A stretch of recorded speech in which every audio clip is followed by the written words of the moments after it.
All right. Hello, happy people. Hey, welcome to the channel. Feel free to subscribe, like, give me a comment, let me know how I'm doing, what I can do to make it better. You know, whatever. All comments are welcome. There's a free PDF in English y Español in the description below. So feel free to download it, do a little math, come on back, and let's do math together. All right, this is getting ready for some kind of test that you might be having in your math class. So this is kind of what the things you can look forward to on a linear functions individual test. This is the second practice I've done that looks similar to this. So let's take a look at it. Problem number 1. I gave you this rule for y and x. Y equals 3/4 x and then nothing. All right, so let's identify the slope. The slope is the number in front of x. That's the change. That's how x changes. So every time you input an x, it changes by 3/4. Now, the y-intercept is the number that you would get when you let x be 0. But notice there's nothing out there. So in math, nothing means 0. So that ordered pair is x0, y0. All right, let's graph it. Always plot your y-intercept first. We know that that point is a solution to that line. Now, turn up 3/4. That will get me another point that is a solution on that line. And here's what I mean by that. Notice this point right here is 4, 3. The x value is 4, the y value is 3. Well, if I substitute 4 in for the x, right, that's what it does. It's an input, and when you input it there in the rule, it gives you the output. So 3 divided by 4 times 4. And I should get out a 3. And I do. So every time you do the rise over run, it gives you another solution that makes this equation true. And that's why we graph, to show that solution set. All right, I'm now going to go here. I'm going to use my handy dandy ruler. Go through those points well. Woo! There we go. Bada bing, bada boom. You got it. You got it. Okay, let's do the next one. Now this is in what we call standard form. So slope intercept form is y equals mx plus b. You can graph a line using that form by using the slope and the y-intercept. Here, this is called standard form. Standard form is ax plus by equals c. And what you do here is you find the x-intercept and y-intercept. And you find them because they're easy to find. At the x-intercept, you know that y must be 0. That is a true statement as soon as you see x-intercept. When you see y-intercept, then you know x must be 0. Again, that is a true statement every time you see the word y-intercept. The input is 0. X-intercept, the output is 0. Intercepts are where you land on the axes. X-axis number line, y-axis number line. So, I'm going to let y be 0. If y is 0, then that means this goes away because 9 times 0 is 0. So I have negative 6x equals 18. Solve that for x by dividing by negative 6. You get negative 3. That is your x-intercept. Boom. That's done. That is an ordered pair. It is a solution for this linear equation. For the y-intercept, I know that x is 0, so that term goes away. Divide 18 by the number in front of y. You get 2. So your y-intercept, is 0, 2. Now I know that those are both solutions. So negative 3, 0, 0, 2. Right there. Now I'm going to graph that line using a straight edge. Here we go. I'm going to use the grain one. And drive it through. Arrows on the end. And you are done. All right. Now, these are two other kinds of lines. These lines are called horizontal and vertical. Okay? So, notice for this line right here. And notice they say graph the line. It's not a single, it's not like a point, x equals negative 2. They tell me graph the line. So that means if I make a table of values, every single x value must be negative 2. X equals negative 2 no matter what. The y can be anything. Boom, I just made those up. Plot those points. Negative 2, negative 1. Negative 2, 0. Negative 2, 1. So notice the pattern. The pattern is a vertical line. So every ordered pair on this vertical line, vertical means straight up and down, the x value is negative 2. So this is the line x equals negative 2. All right, now I'm going to go and graph this line. Again, they tell me it's a line. So I know I'm graphing a line. It just doesn't mean y equals 4. It's a line where y always equals 4. So I'm going to go where y is 4. Well, let's do a table. All right, so what is true? What do you know is true? That's one thing about math. It's an important question to ask. What do you know is true? Y is 4. It does not matter what x is. X can be anything, right? So I'm going to plot the points, negative 1, 4. So negative 1, 4. I'm going to plot the point 0, 4. And I'm going to plot the point 1, 4. Notice how I always go to the x and then follow it straight up or down to find the y. That's how you plot all points. Okay, this is a horizontal line. The slope of a horizontal line is 0 because it's flat. So there's no change in elevation.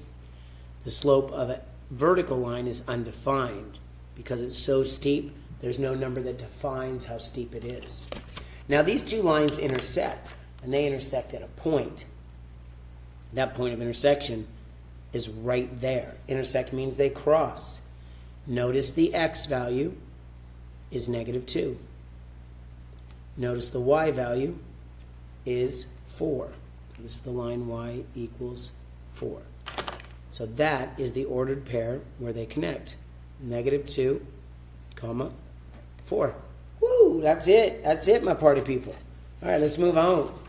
Oh, looks like we got us a word problem now.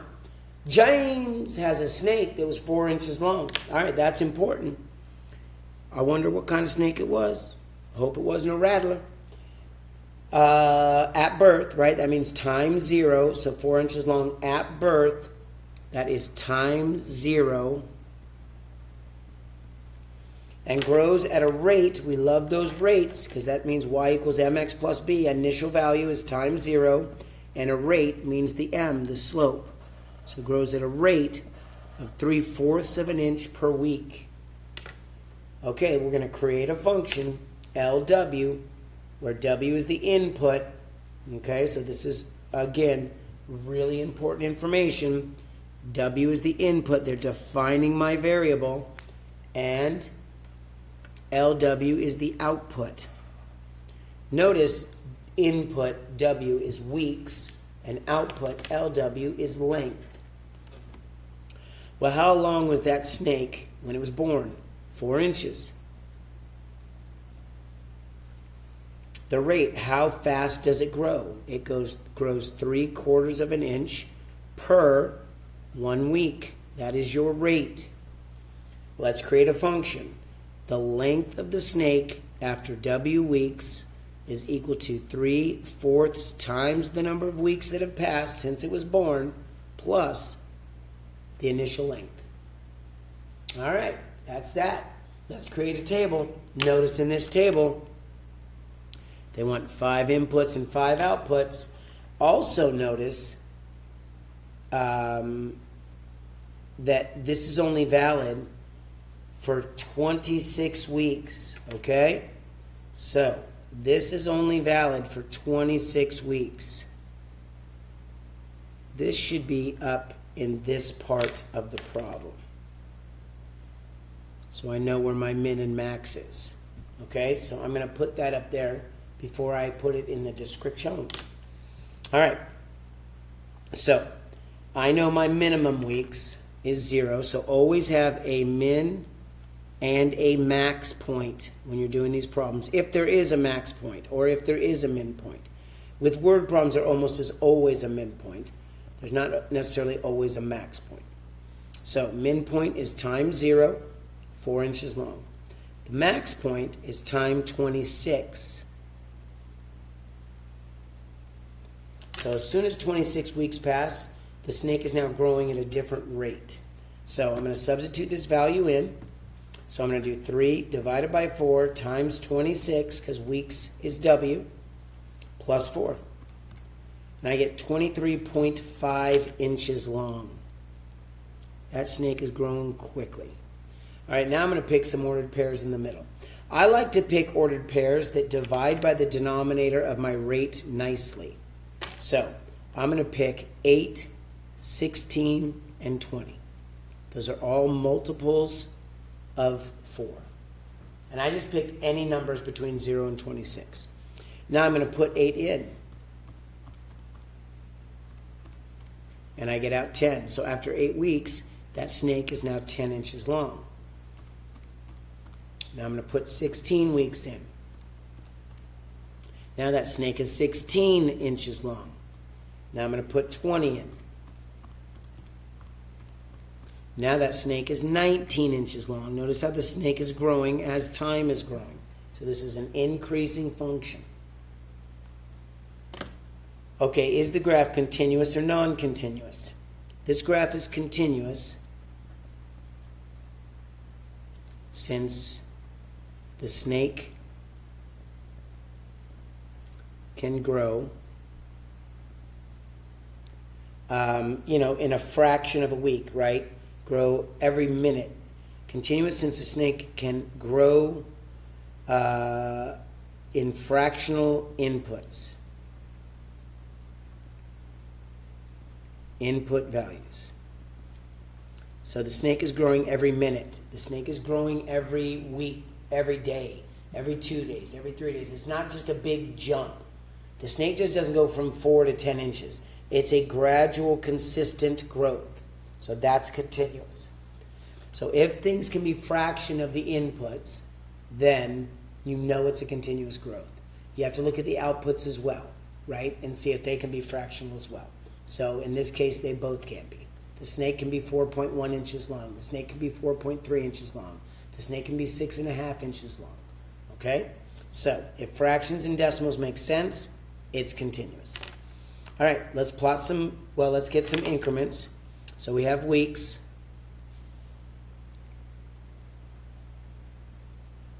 And weeks is going to go from 0 to 26. So I'm going to do increments of 2. So 0, 2, 4, 6, 8, 10, 12, 14, 16, 18, 20, 22, 24.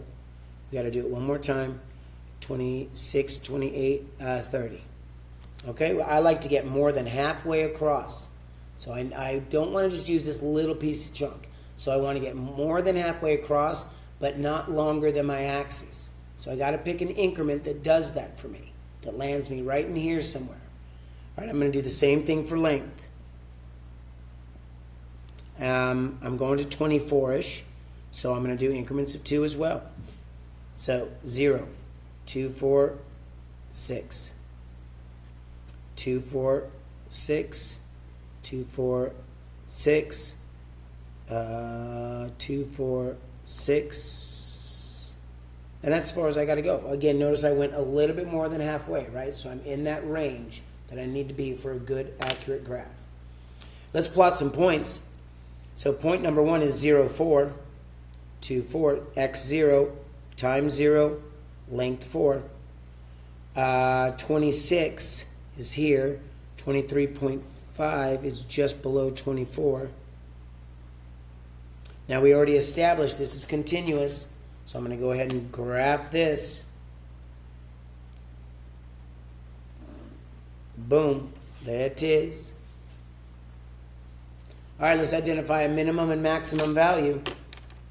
For the outputs, the minimum is 4 inches. Notice I'm using units of measurement, please. The maximum is 23.5 inches. All right, how long is the snake after 17 weeks?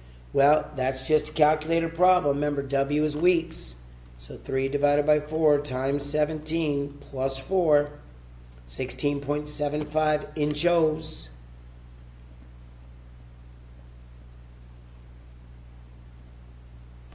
Okay, how many weeks did it take? Look at that question. How many weeks?